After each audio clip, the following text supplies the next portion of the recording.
país o del mundo, ¿no? Muchas gracias Totalmente. a ti y también a René Castelán por la invitación.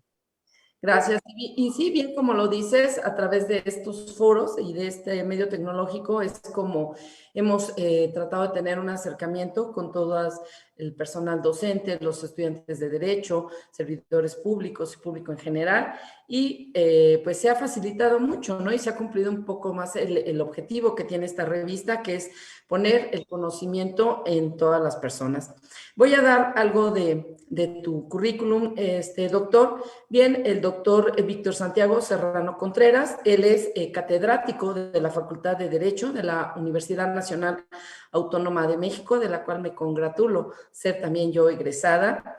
Es abogado litigante, socio fundador de la firma Víctor Serrano y Asociados, es columnista de la revista Candelero, también columnista del periódico El Punto Crítico, con el nombre de la columna es El Deber Ser. También es conductor de televisión en el programa Última Instancia de la Facultad de Derecho en la Universidad Nacional Autónoma de México. Su trayectoria académica, bueno, pues es egresado de la Universidad Latina en la licenciatura de Derecho, estudió la maestría de Derecho en la unidad de posgrado de la Facultad de Derecho de la Universidad Nacional Autónoma de México. Está cursando su doctorado en el Colegio Universitario del Distrito Federal, tiene especialidad en crimen organizado, corrupción y terrorismo en Salamanca, España.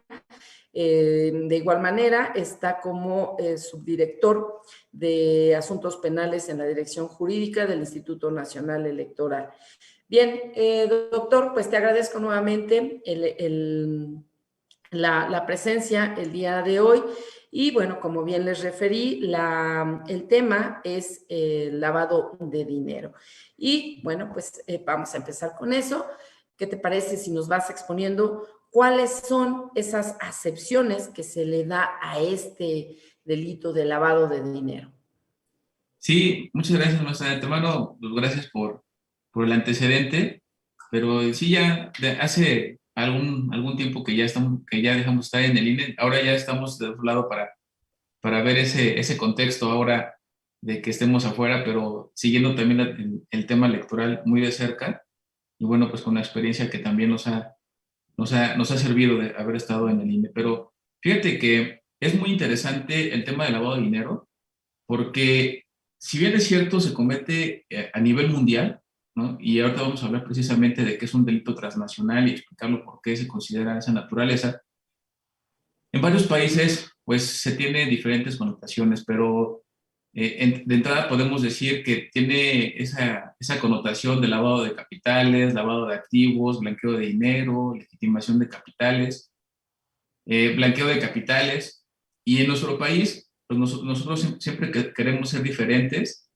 Y la verdad es que jurídicamente en nuestro país se conoce lo que es operaciones con recursos de procedencia ilícita.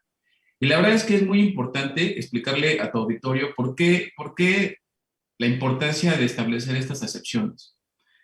Porque desafortunadamente los medios de comunicación o el Vox Populi, como se le conoce, pues de repente le dan ciertas connotaciones o ciertos conceptos a cosas que jurídicamente no existen o que no lo tenemos en nuestro sistema jurídico. Por eso de repente nuestros estudiantes nos empiezan a dar esas connotaciones y pues no existen en la vida jurídica. Por ejemplo, tú que estás en el medio, pues debes saber que el delito, lo que se conoce como piratería del Vox Populi, pues la verdad es que son delitos contra la propiedad intelectual o derechos de autor, ¿no?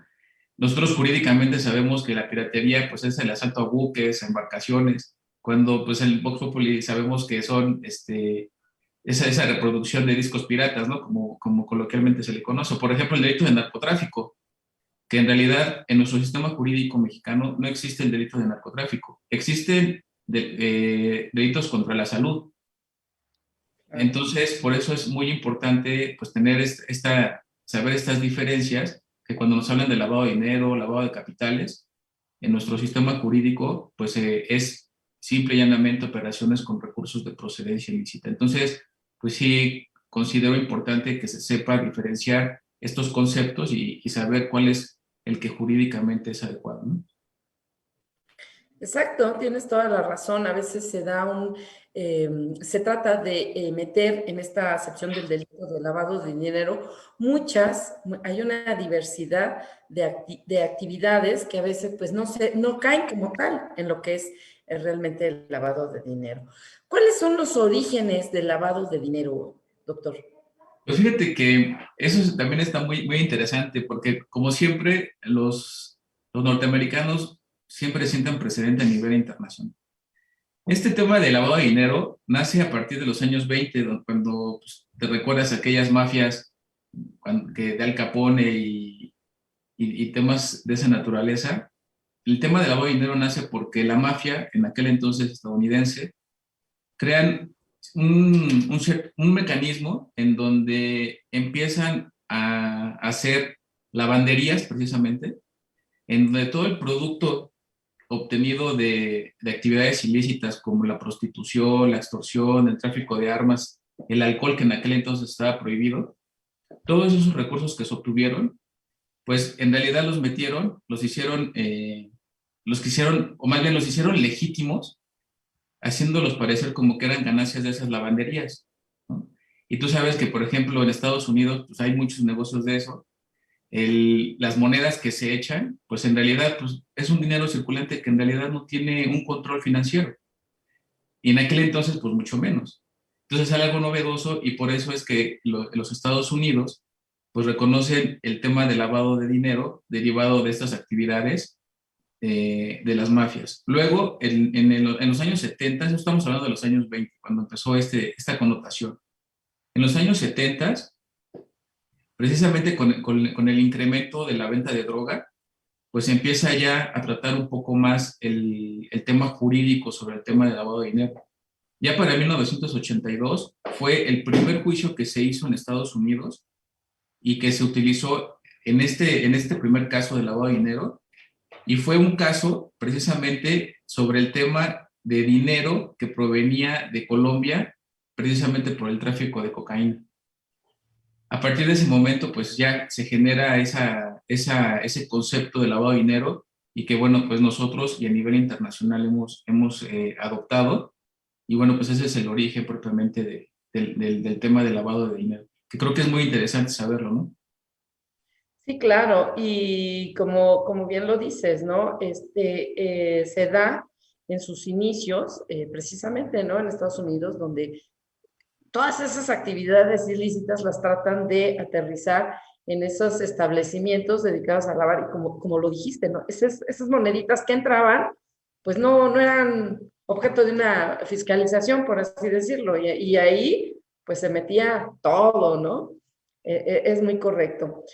En sí, ya nos has dado un panorama de lo que son esas diversas acepciones que hemos tenido del delito de lavado de dinero. También nos estás dando el origen como tal, ya lo estamos ubicando en Estados Unidos. Y ahora vámonos a lo que es realmente, ¿cuál es el concepto del delito de lavado de dinero? Pues fíjate que hay diferentes conceptos, pero eh, unos, hay dos conceptos que si tú me lo permites, te los voy a mencionar. Uno de ellos es que es una operación que consiste en hacer que los fondos o activos obtenidos a través de actividades ilícitas, como lo acabamos de mencionar, pues en realidad aparezcan como un fruto de actividades legales y que circulan sin problema en el sistema financiero. Ajá. Otro concepto es que es un proceso a través del cual se pretende ocultar, encubrir o impedir o conocer el origen, localización, destino o propiedad de recursos, derechos y bienes de procedencia ilícita. Y obviamente ingresarlos a un recurso lícito, ajá, en el sistema financiero. Ahora, tu auditorio se preguntará, porque evidentemente pues sabemos que esta revista es meramente jurídica, pero pues sabemos que hay gente que pues evidentemente no es abogado, que son alumnos que todavía no tienen el contexto de estos conceptos. Y bueno, el sistema financiero se entiende como aquellas instituciones, mercados o instrumentos en el que se organizan las actividades financieras, en donde evidentemente se mueve todo el capital de un país y de particulares. Entonces, si te das cuenta, pues la verdad, en términos coloquiales, te puedo decir que el lavado de dinero es aquella actividad de las personas que obtienen un recurso, y hablando como lo menciona la Convención de Estrasburgo en Europa, en donde dice que todos los bienes son todos aquellos bienes muebles e inmuebles, y todo ese ingreso de carácter financiero, ajá, que de alguna manera se obtiene de manera ilícita y lo quieres convertir a lícito. Ajá. ¿Cómo lo conviertes a lícito? Bueno, pues lo metes mediante ciertos mecanismos, que ahorita vamos a hablar de ellos, por eso se llaman etapas de lavado de dinero. Lo metes al sistema financiero y lo conviertes y lo tratas de cubrir como un recurso ilícito, ¿no? Pero evidentemente proviene de actividades ilícitas. Y bueno, evidentemente pues están debidamente relacionados con otros delitos. Pero básicamente el lavado de dinero es convertir dinero proveniente de la delincuencia o de actividades ilícitas, meterlo al sistema financiero y hacerlo como si fuera obtenido de manera lícita, ¿no? Eso es básicamente el tema del lavado de dinero. Ese es como tal el concepto de lavado de dinero. Así Tú es. aquí nos estás manejando entonces que esos bienes, ya sean muebles o inmuebles, que ingresan a lo que es el sistema financiero de manera ilícita, más adelante yo creo que nos vas a dar algunos ejemplos, se trata de convertirlos a algo lícito para que entre como tal ya al sistema financiero. Así es. Correcto. Ahora, ¿qué delitos están relacionados como tal en el lavado de dinero? Para ya aterrizar ese Así es. concepto. Pues mira, yo de entrada quisiera comentarle también a tu auditorio que hacer la gran diferencia y lo que está sucediendo por el tema de la globalización y por el tema pues, de toda el desarrollo tecnológico que estamos viviendo en este momento y más que ha generado la pandemia.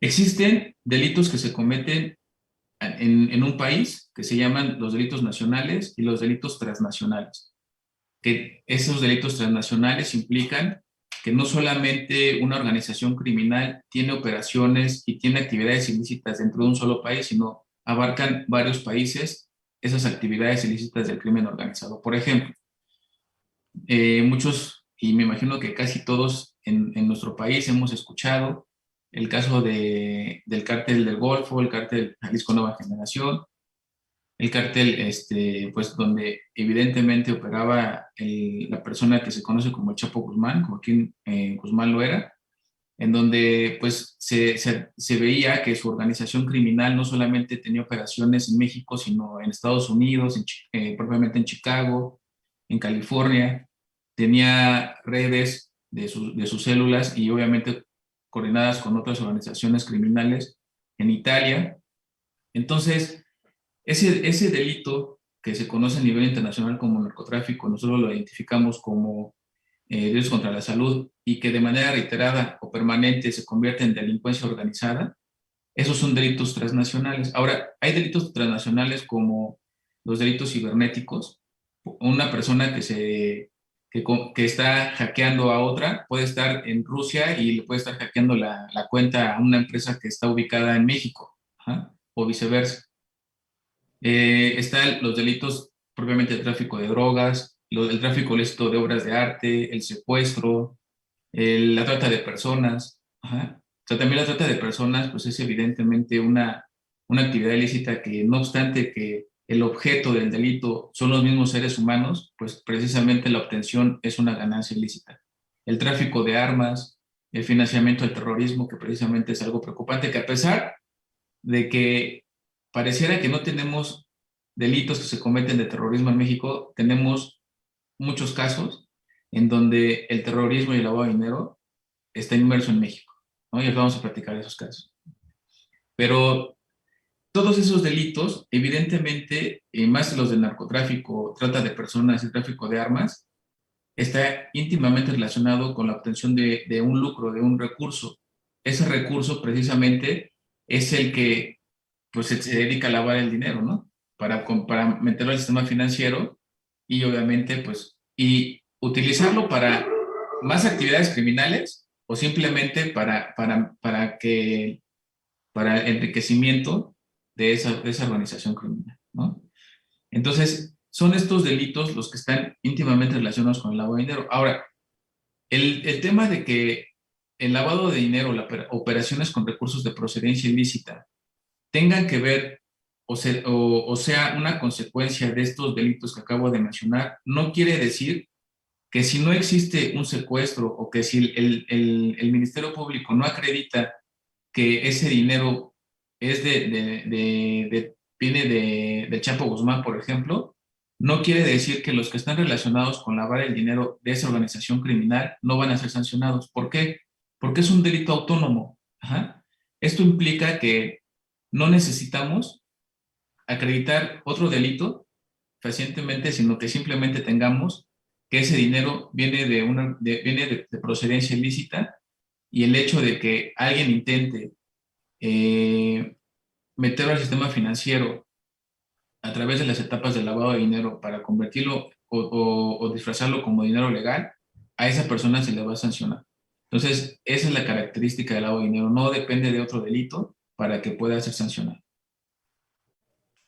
Entonces, y fíjate que también aquí, pues vale la pena señalar algo que yo siempre he insistido y la verdad es que yo le he dicho a amigos legisladores o a aquellas personas que les ayudan precisamente a las reformas, a las iniciativas de reforma, es meter la figura de lo que es la conspiración.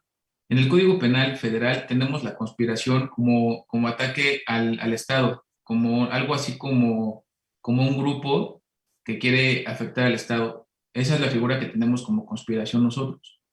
Pero en otros países, y de hecho, si mal no recuerdo, en un código penal, creo que es en el de Coahuila, ya abordan la figura de conspiración, pero en el sentido de sancionar a aquellas personas que están relacionadas con la comisión del delito de lavado de dinero. Es decir, digamos que es una especie como de coautoría anticipada, en donde las personas no necesitan materialmente realizar estas etapas de lavado de dinero, sino con el simple hecho de que sepan o ayuden de manera inicial a que aquellas personas que se dedican a lavar el dinero, ajá, les ayuden o les presten auxilio o les den algunos instrumentos para que puedan lograr llevar a cabo este proceso de lavado de dinero. Me voy a adelantar un poco. No sé si algunos de tu auditorio o tú recuerdas el tema del banco HSBC, en Ajá. donde en donde se tuvo conocimiento de que muchas de las personas que estaban trabajando en HSBC, e incluso desde la central en Hong Kong, tenían conocimiento que aquí en México se estaba metiendo dinero a esos bancos, a cuentas bancarias de HSBC, que eran dinero producto del crimen organizado por tráfico de drogas. Algo así como una especie de la película de Cara Cortada, ¿no? Que llegaban con sus costales de dinero al banco Sí. pues evidentemente pues hay todo un sistema en donde en la actualidad pues ya no puedes hacer eso, o sea, ya no puedes llegar con costales de dinero e ingresarlos a una cuenta, porque pues evidentemente ahorita ya hay una limitante que vamos a hablar más adelante, pero estamos hablando de que si bueno, nosotros hemos tenido casos en la firma en donde la unidad de inteligencia financiera y con auxilio del banco le han decomisado a una persona su cuenta bancaria por haber ingresado en una sola emisión más de 100,000 pesos.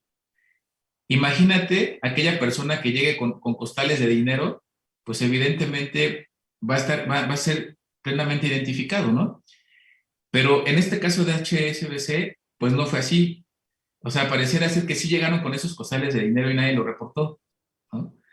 Entonces, toda esa estructura que se tenía dentro del banco, si bien es cierto, muchos no estaban relacionados o ellos no recibieron el dinero en la sucursal, no, aparte del gerente del banco, estaba pues el director de la central de aquí de HSBC en México, Pero también se advirtió por Estados Unidos que desde Hong Kong ya tenían ese conocimiento, ¿no? De que se estaban haciendo esas operaciones.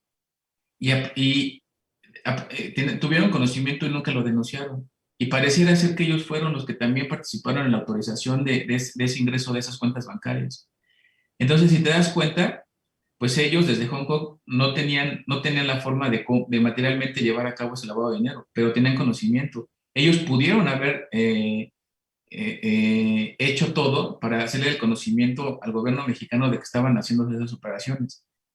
Entonces, pareciera ser que ellos facilitaron el ingreso de esos recursos a esas cuentas bancarias. Eso debería ser sancionado si hubiéramos tenido el delito de conspiración. Por ejemplo, otro ejemplo que está sucediendo en la actualidad, no voy a dar nombres de partidos políticos ni de candidatos, ¿no? Pero sabemos que hay candidatos y hay partidos políticos que reciben dinero del crimen organizado, ¿no? Sí, claro. Entonces, ¿quién autoriza que ese dinero entre a las arcas del partido político o incluso del mismo candidato, ¿no? ¿O quién nos dice que ese candidato no es propiamente miembro del crimen organizado, pero alguien le dio el registro, alguien le dio la autorización del partido político, alguien le dio la autorización para que él fuera el candidato?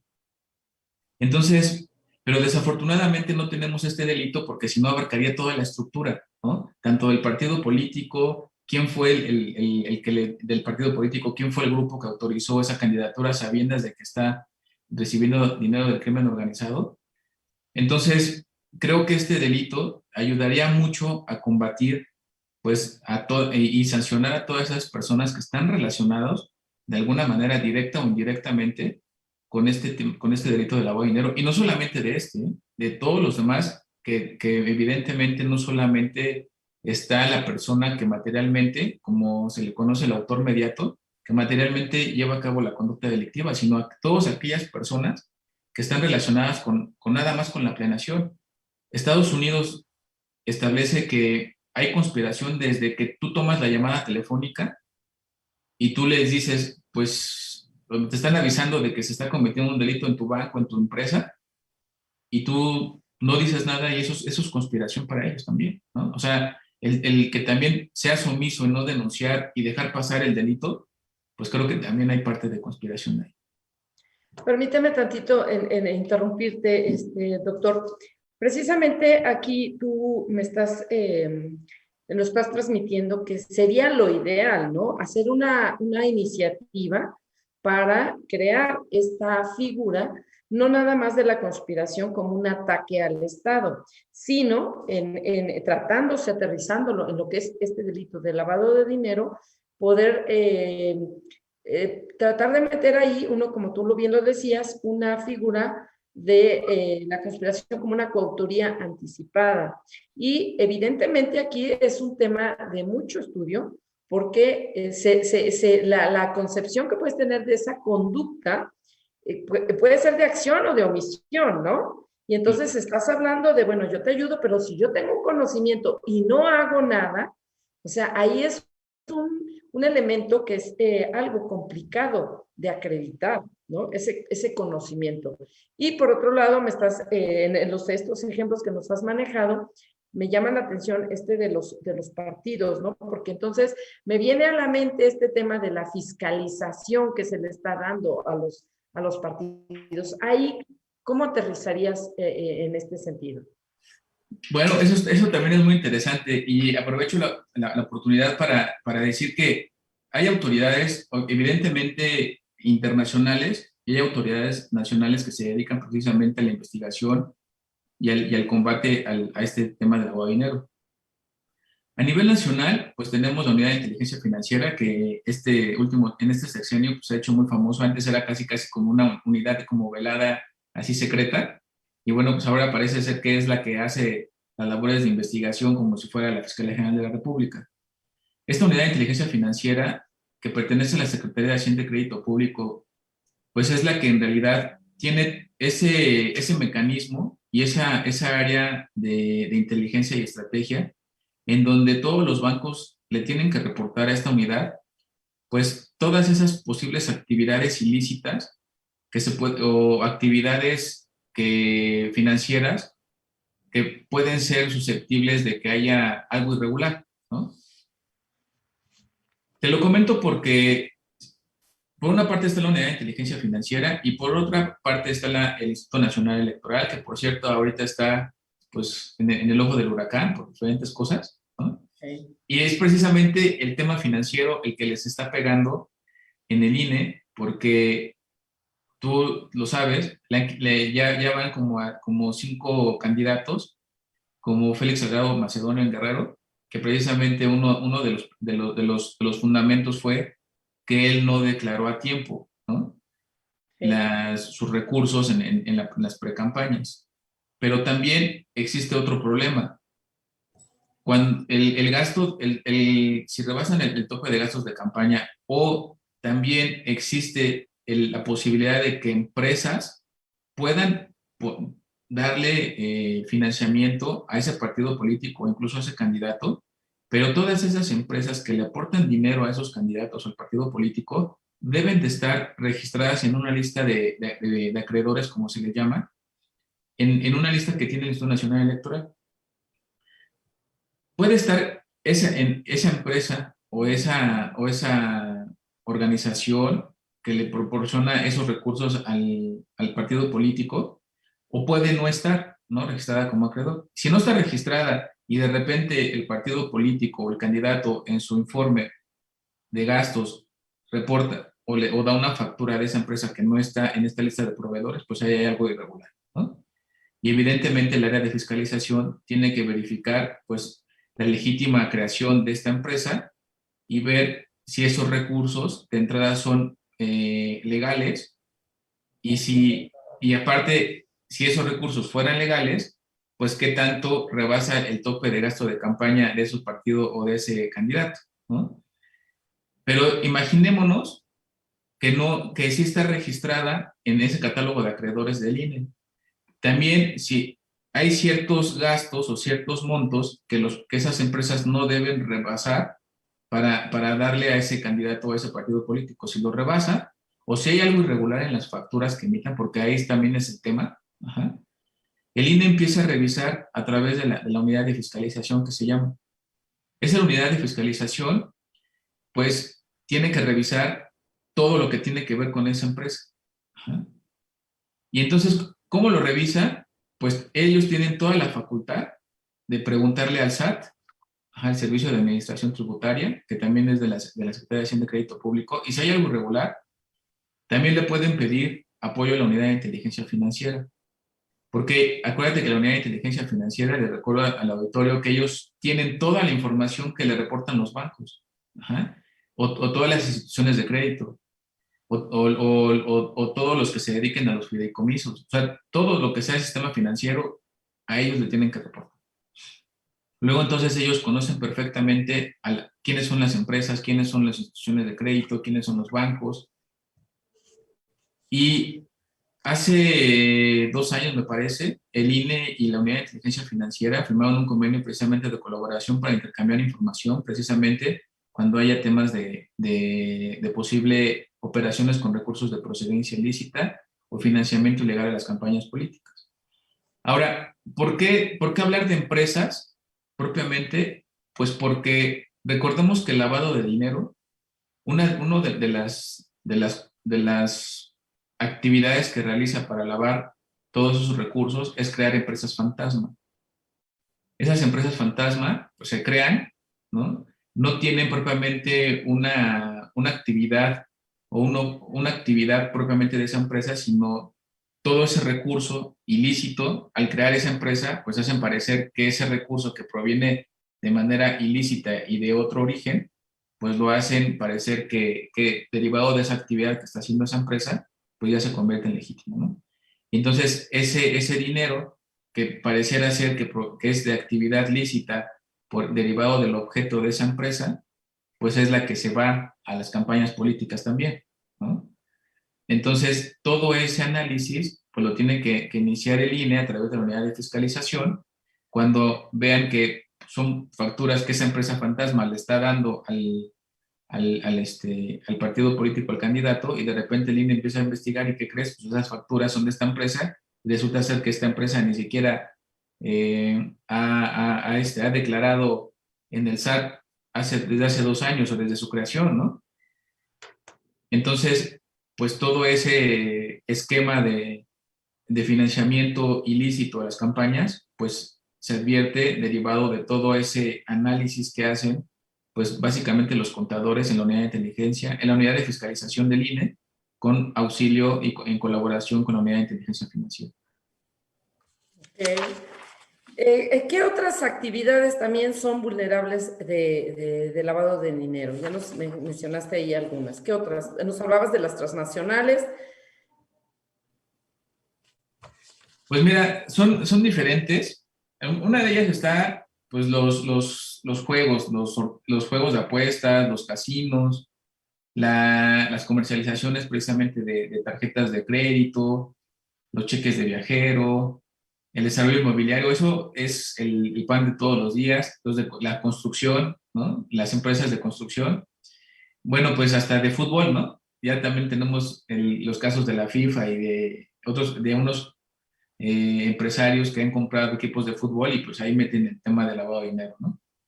Como si fuera pues propiamente de esa actividad de fútbol, pero pues en realidad son empresas que pues se hacen para lavar el dinero. Por ejemplo, la compra y venta de metales de joyas, obras de arte, vehículos, el blindaje de los vehículos, el famoso servicio de traslado y custodia de valores. Ajá. Te voy a poner un ejemplo, si tú me lo permites y si nos da tiempo, ¿no? Hay tres ejemplos muy, muy interesantes que espero que yo creo que al mexicano creo que es así como que le gusta la carnita, como dicen por ahí, y le gusta escuchar esas cosas así medias de sangre y de pasión, ¿no? Entonces, fíjate que no voy a decir en dónde, de la Ciudad de México, pero hay temas de lotes de autos en donde de repente dices, oye, pero pues es una colonia pues casi casi popular, ¿no? Digo, sin menospreciar a nadie, por eso no digo en dónde exactamente, ¿no? Pero dices, es una colonia popular y de repente aparecen lotes de carros en donde están vendiendo Mercedes-Benz, Bentleys y cosas, carros de lujo que dices, bueno, pues, una persona que está aquí viviendo o no tiene los recursos para comprarse un carro de esa naturaleza. ¿Qué hace un lote de carros ahí? Sí, Bueno, así pues, es. bueno, pues precisamente pues ese lote de autos, pues evidentemente es un tema de lavado de dinero, ¿no? O sea, viene un producto, es de ese dinero con el que hicieron ese lote de autos y compraron esos carros, pues precisamente pues para justificar de alguna manera que ese lote de autos a la compra de un carro, pues está ganando, pues en lugar, lo venden en 100,000 pesos y ellos reportan que lo vendieron en 1,000,000 de pesos, ¿no? Y esos 900,000 pesos, pues ya lo van limpiando poco a poco. Ajá. Y bueno, pues ahí es donde viene esa actividad que se reconoce como el trabajo hormiga o el pitufeo, ¿no? Que de poco en poco vas lavando tú millones de pesos o millones de dólares, ¿no? O incluso de euros. Pero fíjate que también eso, pues en un esquema de que pues hasta ahí se para la actividad ilícita de lavado de dinero, lo limpias y ya lo utilizas en el sistema financiero normal, ¿no? Para una compra de casa, para una compra de la casa, poner una empresa o algo que ya sea una actividad lícita. Pero también existen temas de lavado de dinero que a pesar de que lo lavan, lo vuelven a reutilizar para otras actividades ilícitas.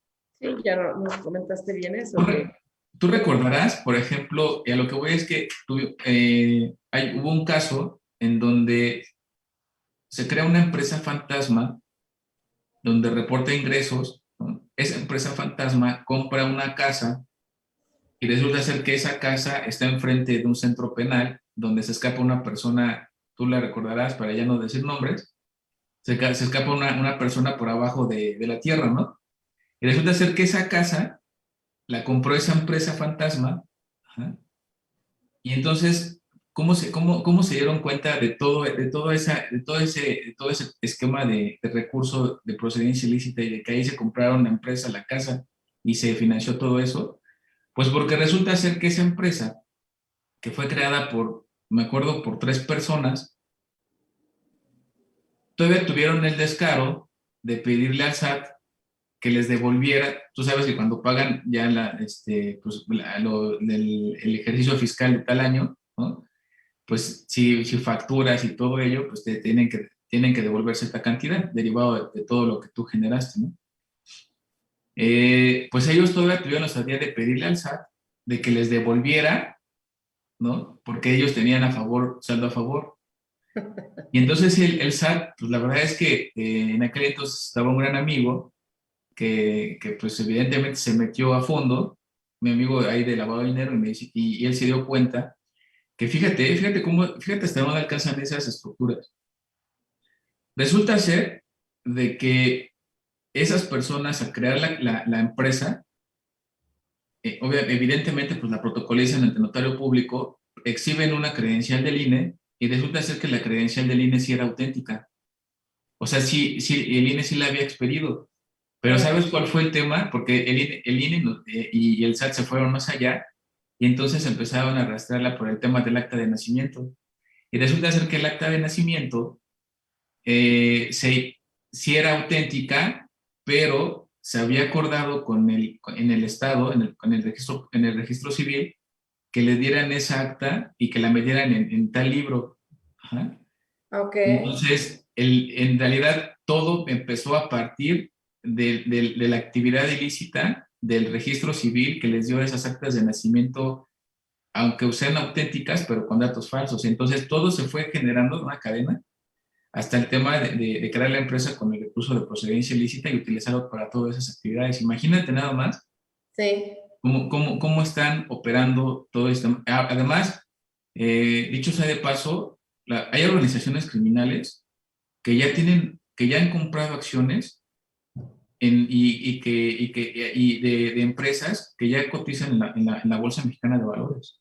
Entonces, imagínate todo, o sea, hubo una persona que me comentó que al momento de que iba a detener a una persona, estaba negociando su libertad con acciones de empresas que estaban cotizando en la Bolsa de Valores, imagínate.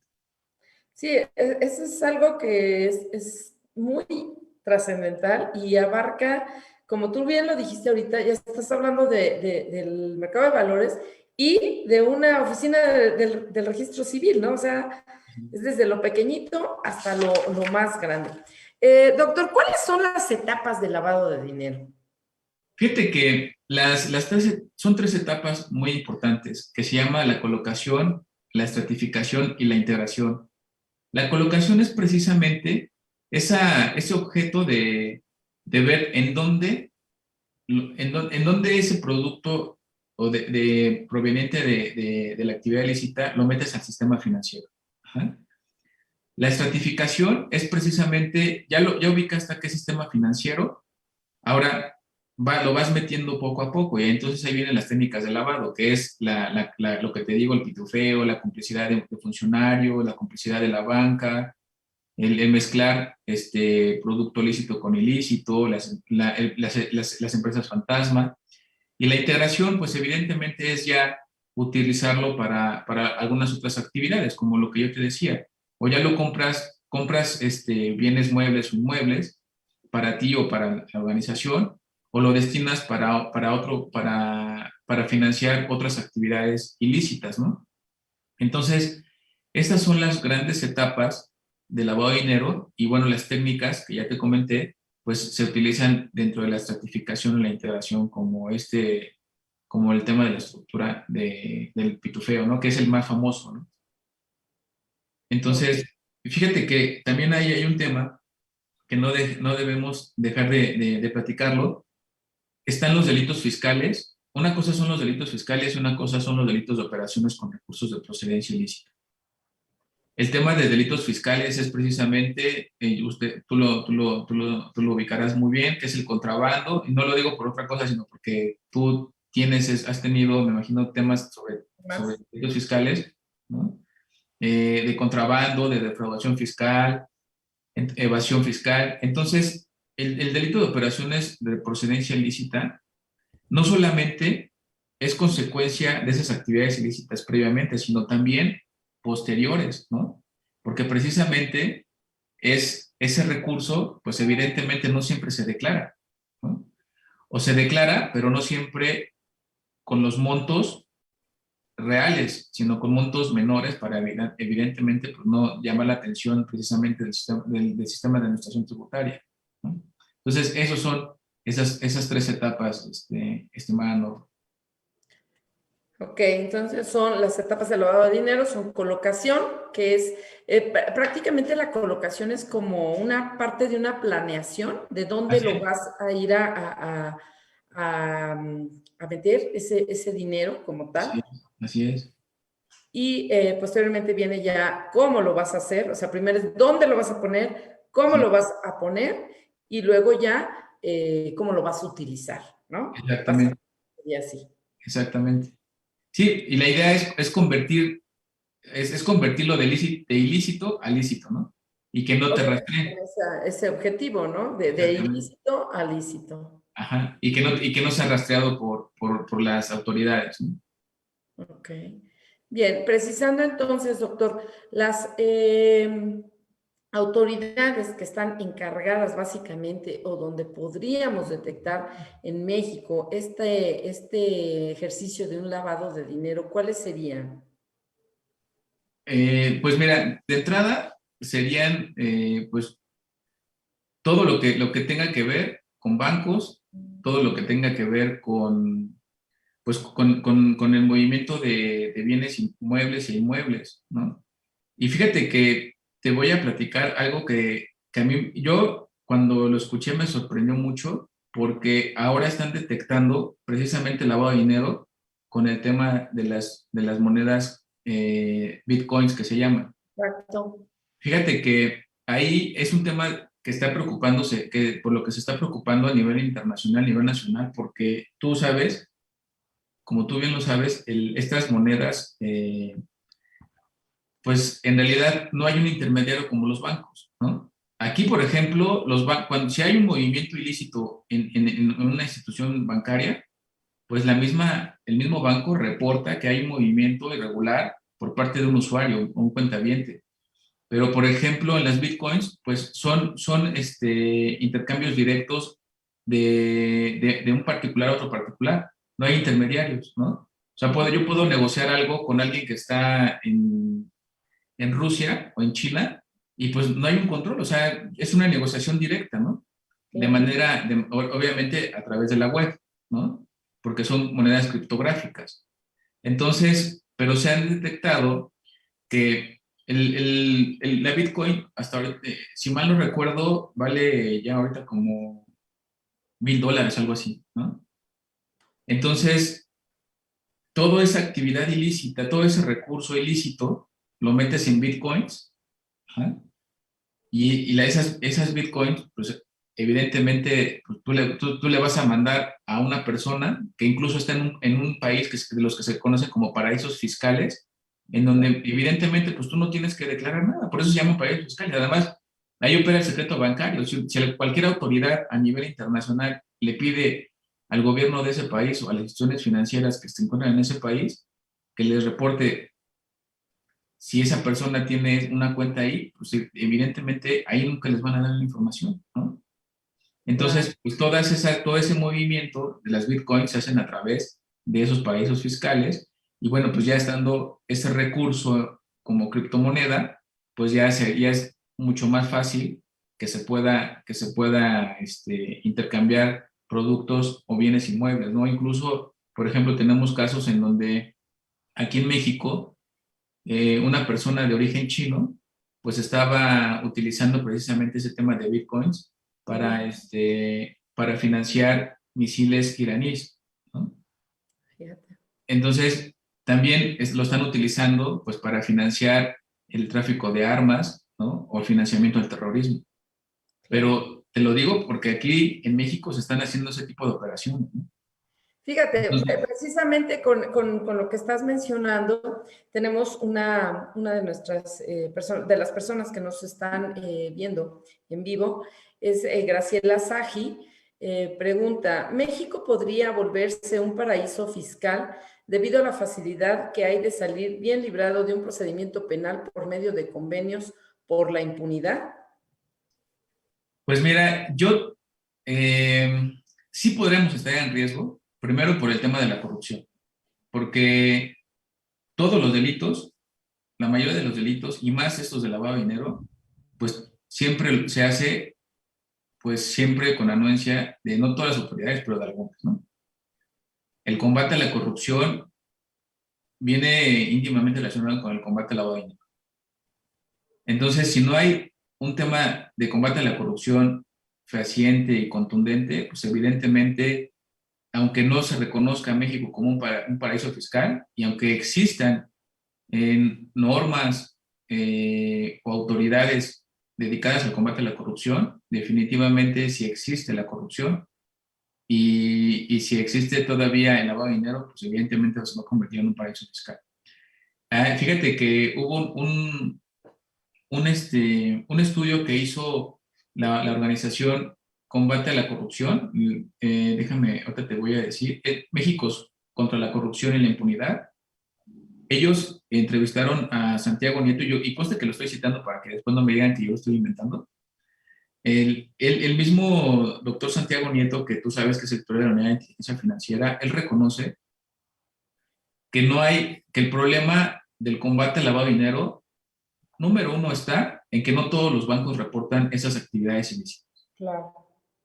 No obstante que los bancos le digan a la unidad de inteligencia financiera, oye, unidad de inteligencia financiera, tengo aquí movimientos, pues posiblemente irregulares, ¿no? De un cuentaviente, de que de repente tenía 10 pesos en su cuenta y de repente pues, le depositaron, le transfirieron 10 millones de pesos, ¿no? Pues ahí revísalo. Ajá. El mismo doctor Santiago dice, pues es que no tenemos toda una estructura de personal y capacitado, ¿no?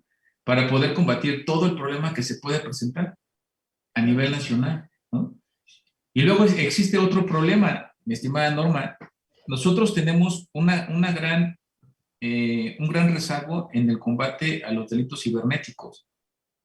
No tenemos una ley general que combata estos delitos cibernéticos. Hay unos estados de la República, por ejemplo, Morelos, que se ha puesto las pilas y que han metido un catálogo de delitos cibernéticos en el Código Penal, en su Código Penal, pero desafortunadamente a nivel federal ha sido omiso de formar parte de eso que se llama el convenio sobre la cibercriminalidad que se hizo en Budapest en el 2001. Fíjate, desde el 2001 le está pidiendo la Unión Europea a nivel internacional. 10 años, doctor. Sí, le están pidiendo a nivel internacional desde el 2001, a pesar de que México fue testigo casi de honor de la creación de ese convenio de cibercriminalidad. México no ha querido ser parte de ese convenio. ¿Por qué? Porque eso implicaría, número uno, pues hacer toda la infraestructura del gobierno federal para el combate a la cibercriminalidad. Después está la capacitación y después está que efectivamente se combate ese delito de cibercriminalidad, ¿no? Y crear una ley propiamente nacional que combate el delito de cibercriminalidad. Pero también existe otra cosa. El gobierno mexicano se ha convertido en un ente muy celoso de su información.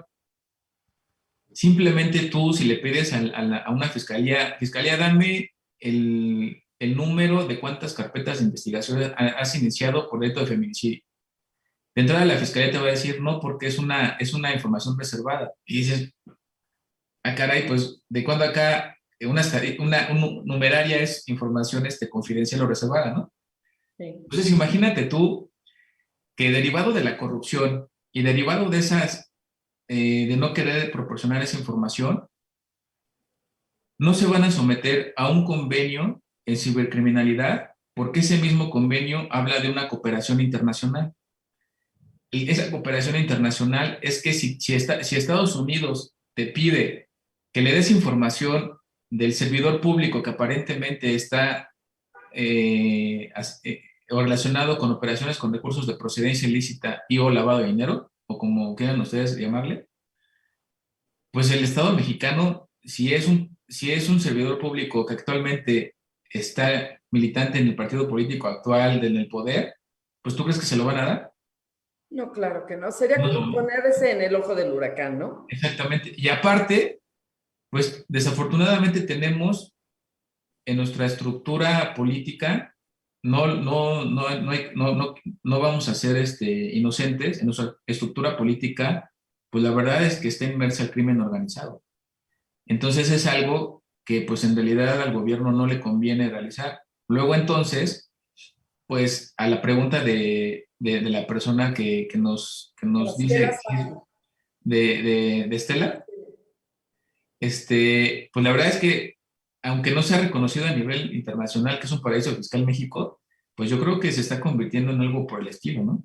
La práctica, estamos cayendo en eso. La práctica, claro. O sea, no le das la denominación propiamente, pero pues las actividades y las cosas que están sucediendo en nuestro país, creo que está más que evidenciado que algo está sucediendo aquí, ¿no? Claro.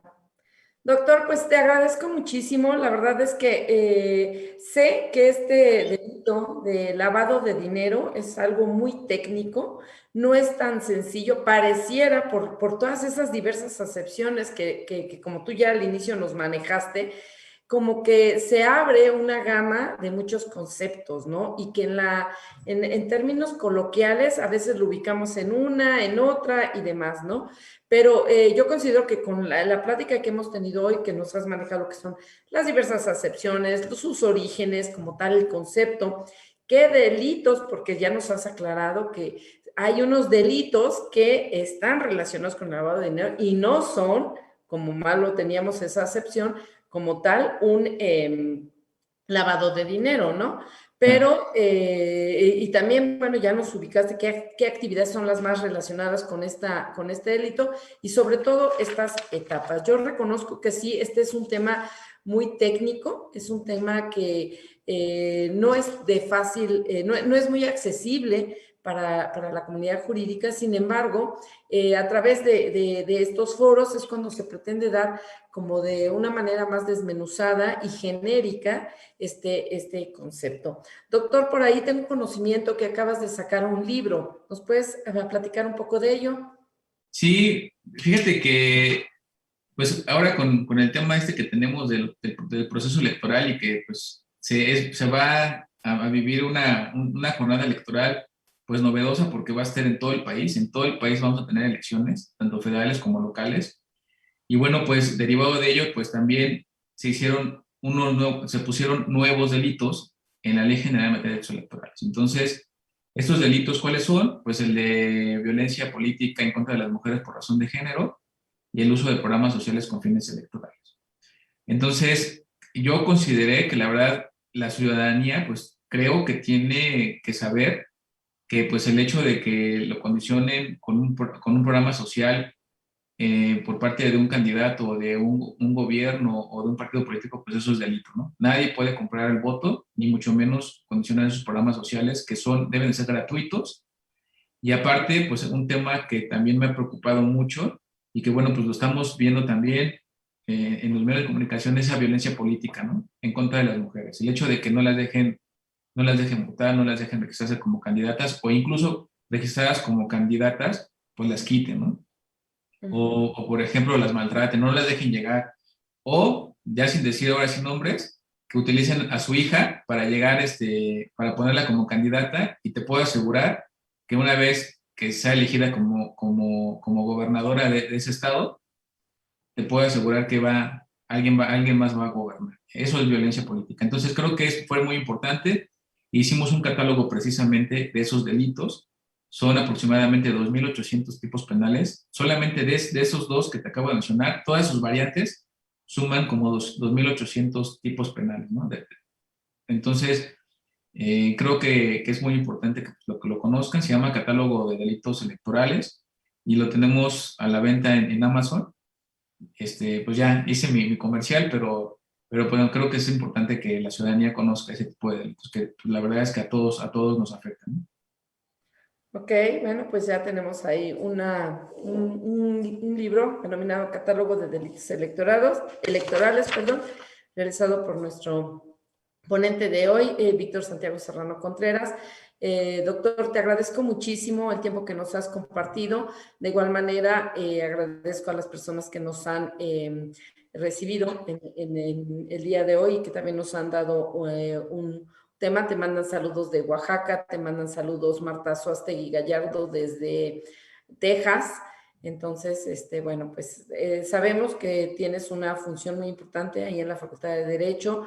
Te agradezco a nombre del licenciado René Castellano Holguín el que nos hayas otorgado la plática del día de hoy. ¿Algo más que quieras agregar, doctor?